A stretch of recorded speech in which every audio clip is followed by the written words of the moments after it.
ইন্নাল হামদুলিল্লাহ ওয়াসসালাতু ওয়াসসালামু আলা মান লা নাবিয়্যা বা'দা আম্মা বা'দ। সম্মানিত প্রিয় মুসলিম দিনী ভাই ও বোন, দূরের কাছে যে যেখান থেকে আমাদের এই লাইভ প্রোগ্রামটি দেখছেন, সকলকে আন্তরিক মোবারকবাদ। আজকে আমাদের আলোচ্য বিষয় হলো ঋতুস্রাব অবস্থায় অর্থাৎ হায়েজ অবস্থায় স্ত্রী সহবাস করা যাবে কিনা। যদি কেউ অবস্থায় স্ত্রী সহবাস করে ফেলে তাহলে তার জন্য করণীয় কী। সর্বসত্য কথা হলো, হায়েজ চলাকালীন সময়ে স্ত্রীর সাথে সহবাস করা হারাম। হায়েজ চলাকালীন সময়ে স্ত্রীর সাথে সহবাস করা হারাম,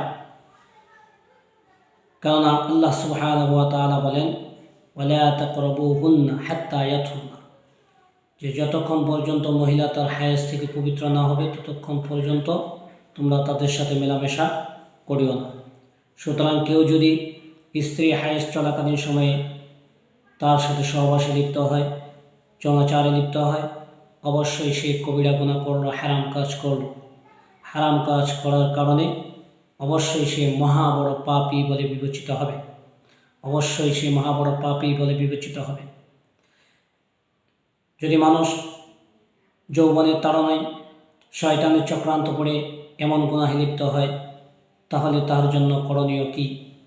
এই প্রশ্নের জবাব হলো যে অবশ্যই তাহাকে এই পাপ থেকে নিজেকে বিরত থাকতে হবে এবং ভবিষ্যতে এমন কাজে লিপ্ত না হয় মতো নিজেকে প্রস্তুতি নিয়ে খাস দিলে তওবা করতে হবে।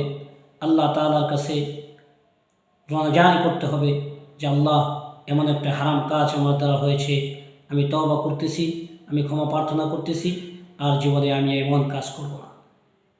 সুতরাং যদি কেউ এমন কাজ করে থাকে তাহলে তাকে অবশ্যই আল্লাহ তাআলার কাছে ক্ষমা প্রার্থনা করতে হবে। দ্বিতীয়ত, এই গুনাহের কারণে কিছু মুস্তাহাব্বান, কিছু নফল ইবাদত, নফল দান সদকা এগুলি করা।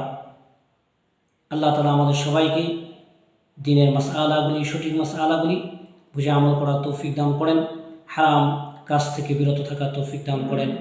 আসসালামু আলাইকুম ওয়া রাহমাতুল্লাহি ওয়া বারাকাতুহু।